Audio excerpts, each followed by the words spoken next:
Good morning, everybody. How's everybody doing today? My name is James Lugo from the Office of Professional and Ethical Standards. I should have come up with a better title, but that was a working title that just never got fixed. Um, Let me just preface a couple of things. I see police and fire here. You guys have your own system of dealing with issues within the workplace. However, I'm still around for you guys if you all want to talk or talk about anything other than work or whatever, your calendars that y'all are working on or whatever, your rivalries. But for non-civil service staff, this is the process again.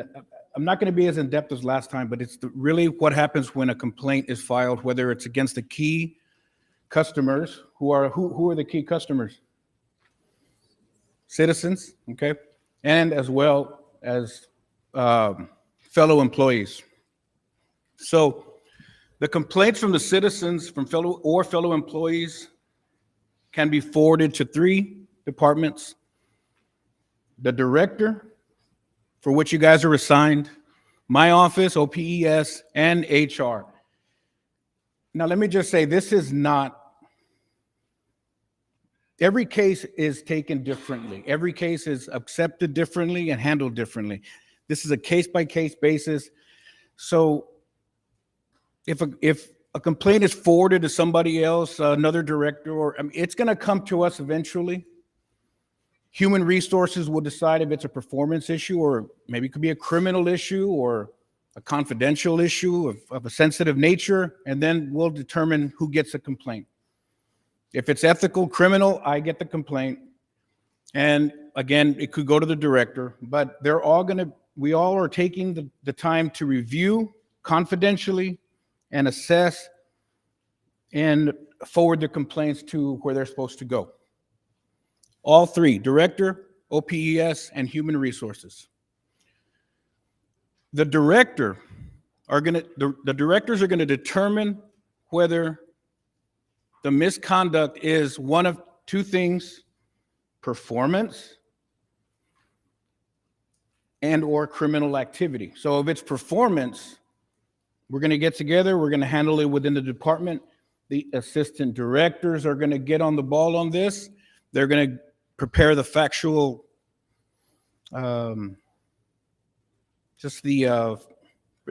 prepare the facts of the case, and then we're forward it to the director, and the director will, upon it with advice of my office and or HR, will come up with a solution to the misconduct.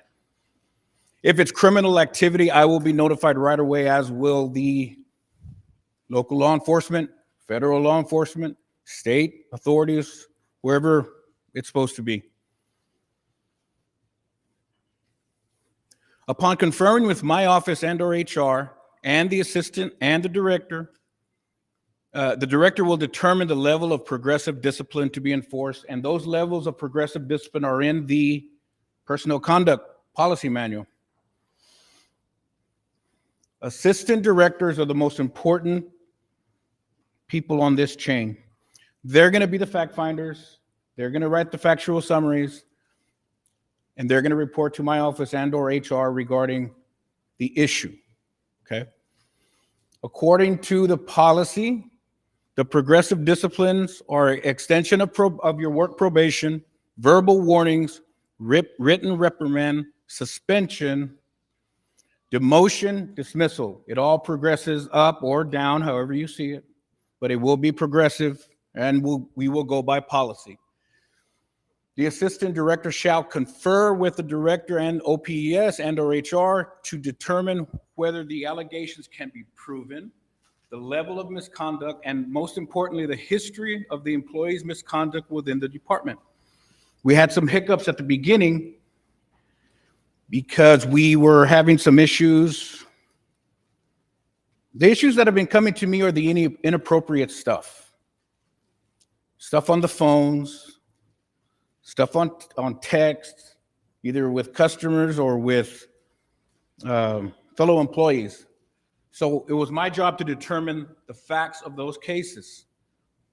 In one case, we were just going to write somebody up for the first time offense.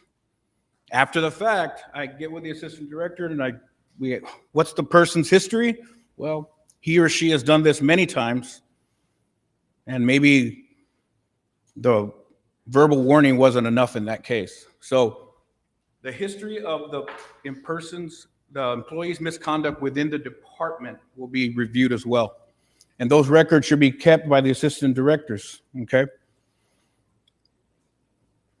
HR and OPES, upon receiving a complaint,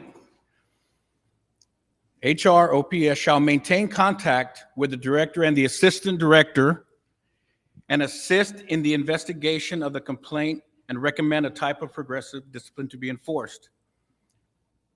Again, should it be determined to be misconduct beyond the level of performance, if it's criminal history or fraud, my office will confer with city managers and we will send it up or send it out, okay? It either goes up to administration or out to law enforcement. Anybody have any questions so far? This is stuff I went over in April, so it's just a summary. But it is not a catch-all, everybody. It's not a catch-all. Each report is different. The dispositions, how the reports are handled from the most less frivolous or the less significant violations to the most severe, will be handled in the following 5 recommendations. And before I get here, if you see me at the office in a meeting with the directors, I am in there to confer, to advise, but the directors will make the final call on the dispositions that are interdepartmental and are performance related. I'm just there to give advice, okay? It's not my call at that point. It's going to be the directors, and they will be relying on the assistant directors. But the chain of command needs to be followed. Reported to the assistant director. If it gets reported to the director, that's fine. He or she will assign it to the assistant directors, and then we'll go from there. But it has to go up that chain. If the directors are involved and the assistant directors are clueless about it, that sends everything into a panic, and we don't want that. So remember, just report it to the assistant director and or director. Obviously, if it involves the assistant director or the director, come to us for advice, and we'll take it from there. This is not a catch-all. There's so many scenarios that can take place. But the 5 dispositions: sustained. That means I find enough evidence that the misconduct occurred, and then we'll go with progressive discipline. Not sustained. No evidence that this happened. I can't prove that it happened. I can't prove that it didn't happen. And we'll take it from there. Exonerated. That means something occurred, but it was not in violation of the law or personnel policy. And everybody goes in their merry way, but an investigation was conducted and due process will occur. Unfounded is an allegation but the allegation is false or not factual, or the employee was not involved. Okay, kind of the same thing is exonerated, but nothing happened in this case. There's been times when a key customer will call, we do the work, and nothing happened. And we're glad when that happens. We don't want people to be punished for violation of the Personnel Conduct Policy Manual. The last one, I think, is an important one that we added this year, and it actually kind of happened this year a little bit one time. The employee's actions exceeded expectations. Okay, and or it could be a system remediation, which means that the employee exceeded expectations, and or the investigation revealed there was no misconduct, and we elected to have system remediation, which is changing the personnel policies so these misunderstandings, whatever they may be, won't happen again. Sometimes it happens. It's happened once already. Okay. So does anybody have any questions regarding it? It's a real short summary. It's not going to be the one that we had back in April. But has anybody been having any issues reporting or filing or lodging a complaint with someone within the department and or HR or my office? Everybody good? The process has been working. Any assistant directors here that I've worked with will tell you we are, if something happens and we're called, we are there immediately to address it immediately. There's not going to be lagging around and waiting for the facts to get stale. Okay? City manager, city management wants about 85 to 90% of these violations to be handled within the department and records kept. The history has to be documented so we can know if it happens again, how to be more progressive with the discipline. But the big stuff we'll handle. Okay, and then whether it's management handling or law enforcement, I'll make that call. Okay? Any questions? Anybody? Thank you very much. Have a great day.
All right. Hello. Can everybody hear me? We're a little bit ahead schedule, but we'll try to get you guys out here before lunch. So if you guys want to, we're going to go ahead and start with the next presentation already. That way we can kind of get you guys out before noon. We have Mark Alejandro here with Lone Star, and he's going to be talking to you guys on financial wellness. Okay.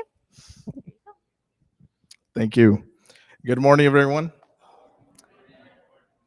Well, first and foremost, I want to say thank you to the city of Pharr for allowing us, Lone Star National Bank, to be here today to talk about something that's very important and something that impacts all of us, right? And that's money, right?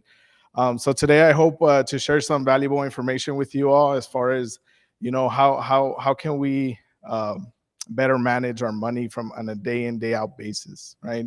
I'm sure maybe most of you may know some of this information, but nothing bad with hearing it again or maybe seeing it from a different perspective, right? So once again, thank you again to the city of Pharr and for everyone, for each one of you that's here today, to receive this information. So let's go ahead and get started.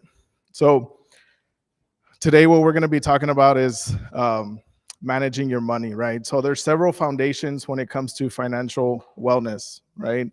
And in order to get to the very top, which is building wealth, right, we first got to learn the basics, right, which is managing your income. So today specifically what we're going to be targeting and talking about is managing your money, right? And what does that all entail? Okay, so take control of your money. These are the things that we need to achieve in order to be able to take control of our money, right? So that's achieve your financial goals, growing your savings, be prepared for major life expenses, reduce financial stress, reach your retirement goals, and build wealth is ultimately what's going to happen when you take true control of your money. So again, like I mentioned at the beginning, what we're going to be focusing on today is managing your money, right? And specifically understanding the importance of budgeting and saving, learn how to create an effective budget, understand the importance of an emergency fund, and learn how to create a smart savings plan, right? So those are the exact points that I'll be covering here today with you all. So first thing first is creating a budget, right? I know sometimes it's easier said than done, and sometimes we don't want to necessarily create a budget, but it's important. It's important to create a budget because when you create a budget, it goes in line with this quote right here, which is the art is not making money, but keeping it, right? So when you create a budget, you're pretty much telling your money where to go instead of wondering, hey, where did my money go this week or this month, right? So first things first, right? In order to create a budget, you need some tools. So what tools can we use to create a budget? If for those of you that are still a little old school, and nothing wrong with that, right? My mom is still a little old school, so she still goes paper and pen, and she still uses her financial ledger in the checkbook, right? Which for some time until I started working at the bank, I didn't know what that was. I was like, Mom, what are you doing? Now we have apps, right? We have the mobile apps. We have so many technology and applications that we can use to create a budget. But to create a budget, you can go the pen and paper route, right? Write down all your expenses, categorize them, and differentiate between your needs and your wants. Spreadsheets, again, those of you that are a little bit more on the tech savvy and want to use computers or maybe even your mobile app, you can use your spreadsheets like Excel or Google Sheets. They offer these free templates for you all to be able to create a budget. And then there's also the budgeting software, like I mentioned, mobile apps. A lot of financial institutions like ourselves, we have our mobile apps that within those mobile apps, there's tools that can help you create a budget and create your goals that you can use. So step one is understanding your income, right? Before deciding how to manage your money, you must know how much you're going to have, right? So we have to know, it's very important to know the difference between gross pay and net pay, right?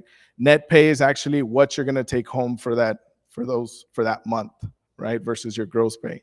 So that's the key thing, is first knowing what your net pay is. Secondly is understand your spending. This is very important, right? So knowing our needs versus our wants, right? And what are some needs? It's your housing, transportation, food, utilities, bills, things of that sort. And your wants is going to be anything from your traveling to your entertainment to your Starbucks every day, right? Those are going to fall under your wants. Third is creating the actual budget, right? So once you know what your net income is going to be, then it's realizing what's the difference between your needs and your wants. Then now it's time to create an actual budget, right? And at Lone Star National Bank, what we like to tell our customers is the 50-30-20 rule, right? So what does that mean? It's just breaking down everything into these categories, right? So 50% of your net income should be going to your needs, which is again your housing, your utilities, your food, right? Once you've identified that and categorized 50% of your net income to go to these critical needs, then you want to move 20% of that net income to your savings, which would be your 401k or a savings account that you have at a financial institution. But 20% should at least be minimum be going to a savings. And then the last 30% of your net income should be going to your wants, right? Which we talked about, those wants which would be your entertainment, traveling, Starbucks or Dutch Bros, whoever likes Dutch Bros. But again, that's the rule of thumb that you should be using when you're creating a budget, right? So when you go into that spreadsheet or you break it down into paper and pen or using whatever app, the best rule of thumb to create a budget would be the 50, 20, 30% rule.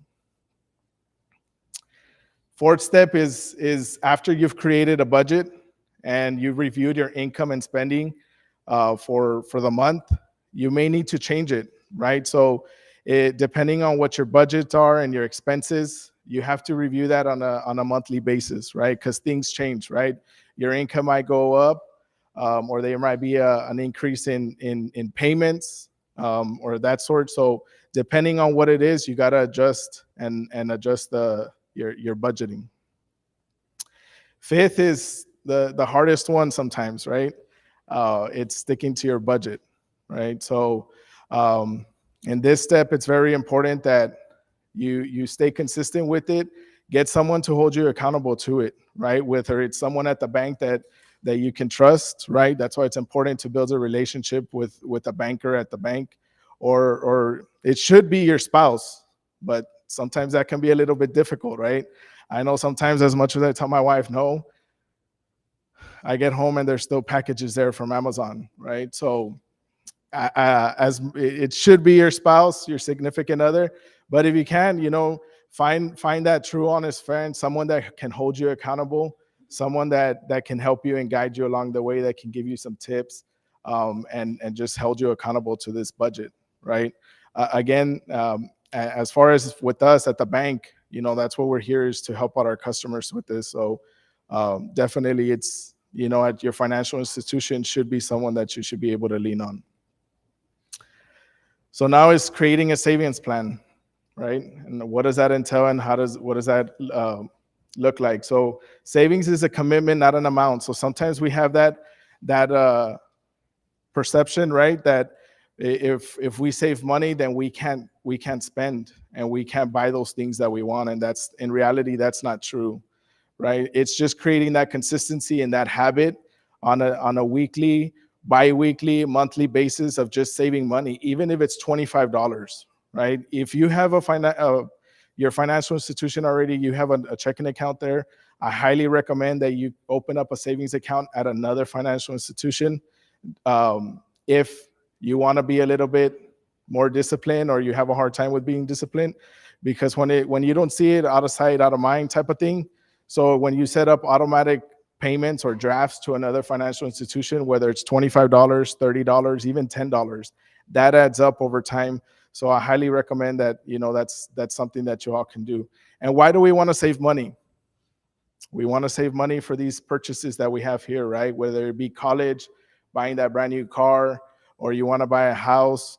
Everybody has different type of goals, needs, wants in their life, right? So it's important that we save for these things. I know my son's right now, he's in high school, and now it's time to buy a car. And so those things will eventually come up, even though we think like, no, we still have 5 years to go, 10 years to go. It gets here quicker than we think. And just a fun fact here, 45% of Americans couldn't pay a $400 emergency expense. This is really, really difficult to read and to think about, right? Because what is it saying is that the average person doesn't even have $400 to cover that emergency expense. And what does that mean? Is that we're not saving like we should, right?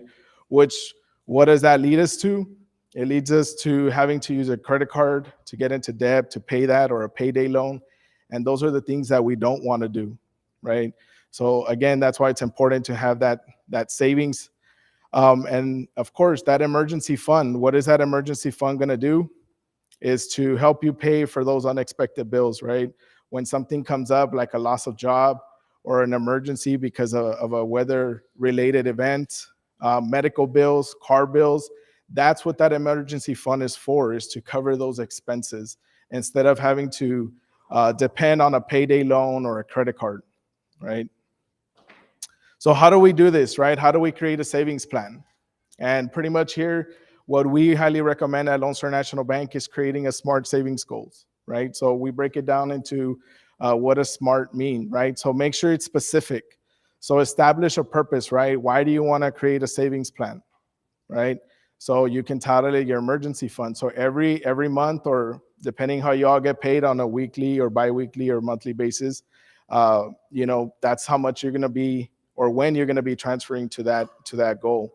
Make sure it's measurable. So set a dollar amount that you want to reach, right? If you say, hey, I want to reach my emergency fund, I want to have $1,000, right? Make sure you set that specific goal. Make sure it's achievable, right? Set something that's realistic. And then time-based, right? How long and what amount of time do you want to be able to reach this goal? So when we talk about smart savings goals, that's what we mean by that. And then is healthy saving habits, right? So split your direct deposit. I kind of talked about that already, right? If it happens to all of us, right? Sometimes we're not that disciplined the way we should be to save some money. Create open up a second account that can help you set up automatic drafts for a savings account. Something that it won't be easily be reached, or that you can't easily go take out money from the ATM or things of that sort. Avoid impulse purchases. This is a big one, right? Again, get someone to keep you accountable, right? And make sure that before you go make a purchase, I always say wait about 20 days, and revisit that thought or that want and be like, okay, do I really need this, or can I go another 20 days without it? And if you can go without it and you really didn't need it, then obviously you don't need to buy it, right? Pay off debt. That's very important. Is always try to focus on any loans or any outstanding debt that you have that is a high interest. I would highly recommend that you can start with those first, pay off those first, and then any extra that you may have, you can pay off towards any other debt, or relocate it to that emergency fund or that savings plan that you have. And then, of course, it's never too late or too early to start investing in your future, right? In your retirement. I know sometimes we think about it, it's like the last time I looked at mine and it says I still have to work till 2057. I was like, man, that's a long way to go. But believe me, it's going to get here sooner than we think, right? So never too late or too early to start investing in your future. So that is it for me for today regarding financial wellness.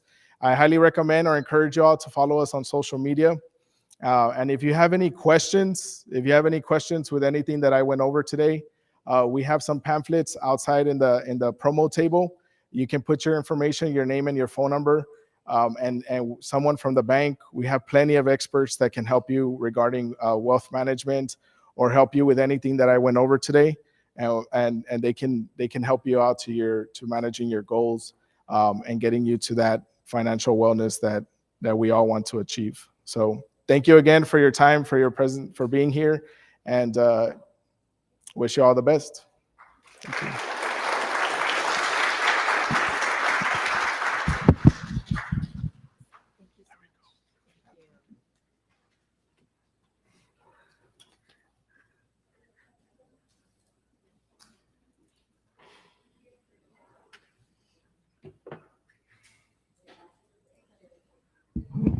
All right, we have one more presentation. It's with our OSC department. I'm going to ask that once they're done, please remain seated. The only thing that you have to do after they're done so that you guys can get out of here is going to be the annual employee survey, okay? So we're going to pop up a QR code up here so that you guys can do that. And on your way out, just as long as you show that you've completed it, then you guys can go ahead and leave, okay? So we're going to go ahead and start it. Melanie and Kayla are here from the OSC department, and they're going to give you guys a quick presentation. And here's your clicker. Okay, thank you. Morning, everyone. Is everyone still awake? We're going to be throwing stuff at you and picking on y'all. So let me see who's here. Gracie? I thought Gracie. Frank? Okay, awesome. So good morning. So our topic today is driving excellence through continuous improvement. Oh, I see Yuri too. Hi, Yuri. So on our agenda today is our culture, who OSC is and what we represent, our strategic planning, and KPIs. Yay! I know you guys are excited and it's fresh in your heads because we just got done with Baldridge, right? So, okay, so let's get started with continuous improvement and what it represents to OSC. Does anyone want to raise their hand to see what continuous improvement is? It could be anything. Take a guess. Come on, guys. Adam? What's continuous improvement? You can read off of the slide. What is it? First one, finding ways to improve services, processes, or products, no matter how small the changes can be, right?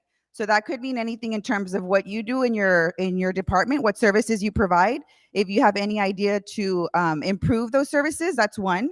And it also includes learning from experience, either successes or mistakes, and using that knowledge to make better decisions in the future. And it also encourages everyone in the organization and in our community, because obviously we have a community that's very vocal, that also contributes ideas and takes part in making improvements, so that way it can lead to better results. Question, here we go. Somebody has to answer this one. What supports our journey to excellence? Wake up, wake up. We just said it right now. That's one. But what did we just talk about right now? Continuous improvement. Yay, high five, Linda.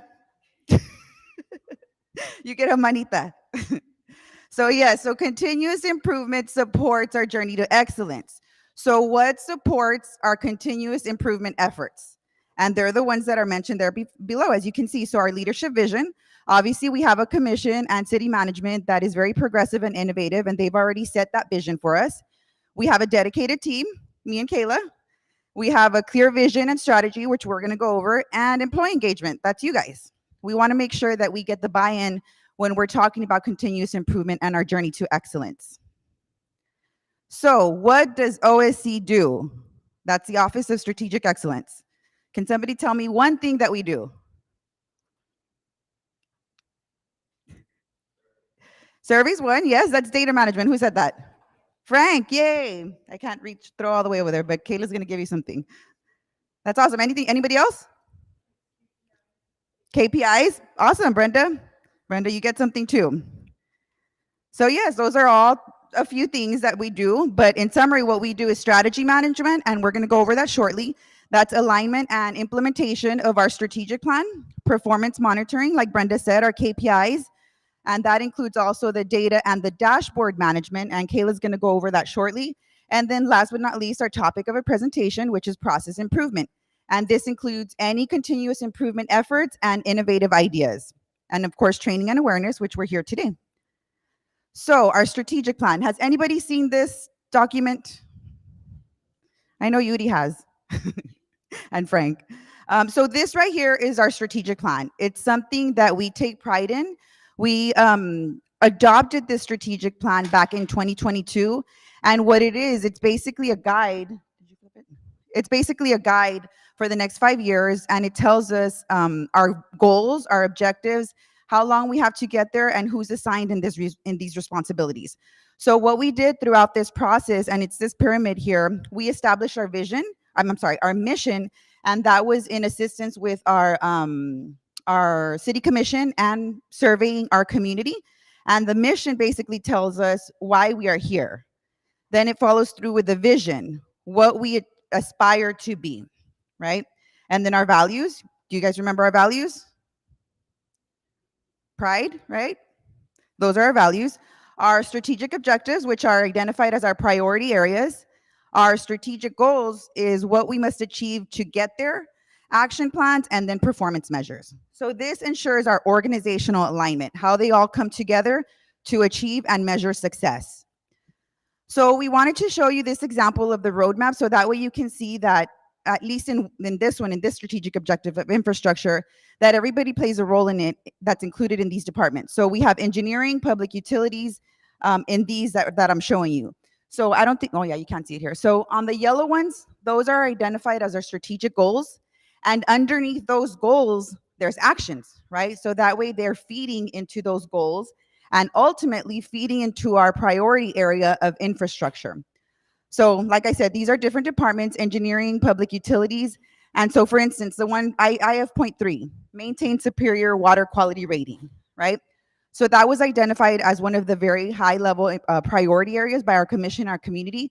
And that's really important because water supply, I feel like we take it for granted. But one thing, if you guys don't know, is there anybody here from public utilities? Okay, awesome. So water is really important, right? And I think in several areas, the supply and the capacity that some cities have, it's really harming us, right? So we need to make sure that we're taking care of that. How we're doing that, how this keeps us in line, is with a strategic plan. So you see how everybody does play a role in this strategic plan? So that's something that we wanted to show you because it is important. So question, how many years are covered in our strategic plan? 5. Dude, say, woo! You can throw her something. Give her a high five. Awesome. And then how often is a strategic plan reviewed? I didn't review this right now, but if you have an idea. Who said yearly? Yes. So that's one of the things that OSC does. We review it every year, and it's towards the end of the fiscal year to make sure that we're making progress. So these coming 2 weeks that we're meeting with the departments in the month of September, we're not only going to be reviewing their KPIs, we're also going to be reviewing the organizational KPIs. And this is to make sure, again, that we're achieving what we said we were going to do. So good, thank you guys. So now I'm going to hand it over to Kayla, and she's going to close out the presentation. We're probably going really fast, but it's intentional. We want to get you out of here for lunch too. Hi, everybody. Okay, so I'm going to try to get you guys to lunch, but in order to be able to do that, I need you guys to participate a little bit with me, help me through this. We want to make sure that you guys have the correct information and that you guys are knowledgeable and all this stuff. So everything that Melanie just covered, why does it matter, right? We want to make sure that we're being accountable and transparent with our community, because if you think about it, they're the ones that give us our money to do all of our operations. And we want to make sure that we're being, is that better? Yes? Okay, sorry. We want to make sure that we're being transparent with them and that we are properly using their resources, which brings me to my next point, which is resource optimization. We want to make sure that our employees are engaged. So when we're doing these presentations, when you guys are hearing about KPIs, we want to make sure that you guys are buying in. And we want to make sure that everything is strategically aligned. As you guys know, the City of Pharr is a data-driven organization, which means that everything that we do matters. Everything that we do is reported. So who contributes to all of this? Is it just OSC? Okay, can anybody tell me who contributes? Every single department, right? What level?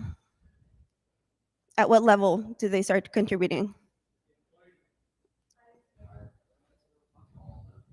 All levels is correct. All of those answers are correct. But yes, it starts with our frontliners, right? It doesn't necessarily have to be our senior leaders. So, how many of you guys have heard KPI? KPIs, how many of you guys report them? Show of hands. Okay. So KPIs are meant to keep people inspired, keep them interested, keep people involved, and keep people informed. What are KPIs used for in the City of Pharr?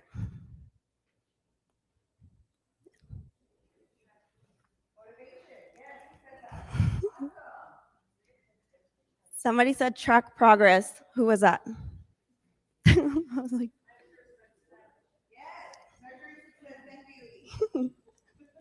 Anybody else?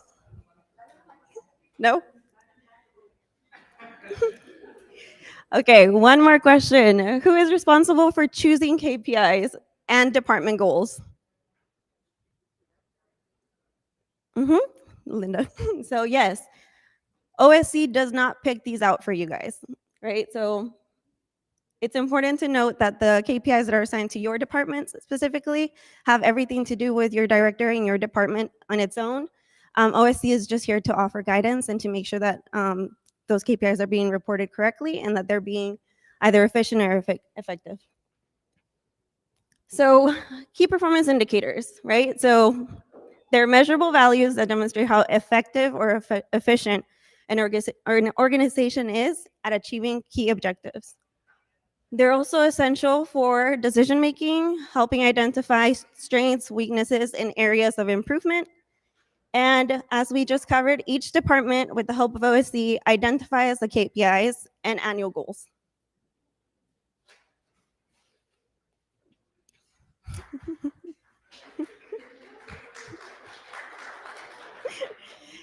So, so we're gonna go ahead and talk about scorecards. So those numbers that you guys are reporting on a monthly basis, or your department is reporting on a monthly basis, don't fall into deaf ears. There is somebody behind the scenes that looks at those numbers, make sure that the data is accurate and the data is representative of what you are trying to achieve. And all of that gets transferred over to a scorecard. So as you can see at the top, we're gonna have our strategic objectives, which are the ones that we have identified on our strategic plan. And everything, like Melanie said, will have either action associated to the strategic objective and then the KPIs. How do we know whether or not we're being effective and efficient? At the 6-month mark, usually around the budget planning process, the directors will receive a progress report. This is an example, we took Pharr out. But what they'll get is something that has green, yellow, and red to signify whether they are meeting their goal for the 6-month mark or whether they are falling a little behind or if they're completely off target. The progress report gives them actually a section where they can analyze the results, so that way they can tell us if there's a potential change for target or anything like that, or if it's just something that is no longer associated with their department. So quick question. How do we measure our impact on the community? Like, who said that? Okay, one more? No? Oh, it is next to Okay, and I have a true or false for you guys. Now that we applied for Baldrige and had our site visits, we don't have to worry about KPIs and data reporting anymore. Okay, so we're definitely going to continue on this. Baldrige was a project that we wanted to achieve. We're still pending on our results, so stay tuned for that. But we want to keep that Baldrige mentality, right? So they want to know how we keep our workforce informed, how we get our commission informed, how we make sure that what we're doing is causing an impact, or how we are achieving the goals that we're setting. So that will continue throughout our continuous improvement efforts and all that good stuff. So remember, our pursuit of excellence is a journey all about continuous improvement. There's always going to be an opportunity to learn, evolve. So this process never really is going to end. Yeah, and so guys, we really wanted to showcase the effort throughout our journey. Those that have been here about 8 years have known that it's been a journey. As you can see this timeline right here, it started in 2018. And if you can see below, after every level of applications that we apply for, they give us a report. That's what's known as review feedback reports. But those are all continuous improvement efforts. So everything that we've done as part of our organization is a reflection of these efforts. Okay, and you may be thinking here, like, why do I care? Why is this important? It's important because everyone contributes to it. The way the strategic plan was designed, it was very intentional. And all the data that we compiled, it matters. Whether it's EMS, public utilities, media, every department in the organization, we matter. And not only that, as part of this Baldrige process, especially this last one of the red flags that and saw is that not everybody in the organization was getting this information. So at Pharr, this is a great opportunity for us to tell you and keep you updated No. on not only our journey to excellence, but all continuous improvement efforts. No. Oh, I want you. I'm already done. So is that it? I think that's it, right? So yeah, does anybody have any questions before we close out? And thank you guys for participating. We do appreciate your time and your efforts. All right, thank you.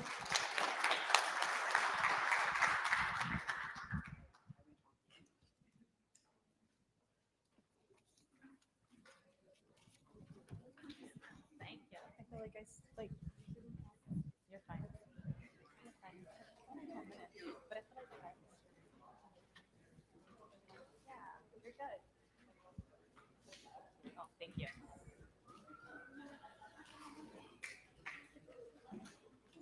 Where's the mouse?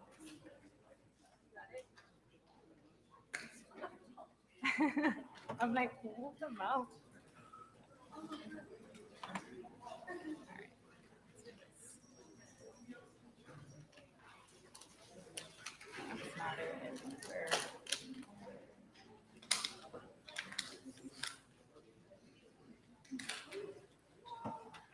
All right. Last thing before we wrap up, we're going to go ahead and do the annual employee survey. The QR code's up on the screen. We also have iPads in case you guys want to do it. In order for you guys to be able to walk out, we're just going to need you guys to show us the completion, please. This survey is how we get your feedback. So I do ask that you guys please be honest and that you put down all the information that it's asking to the best of your ability, please. And then on the way out, again, the girls can help you out. And if you guys want to exit through that door, you can as well. Other than that, thank you for your time this morning and thank you guys for being here.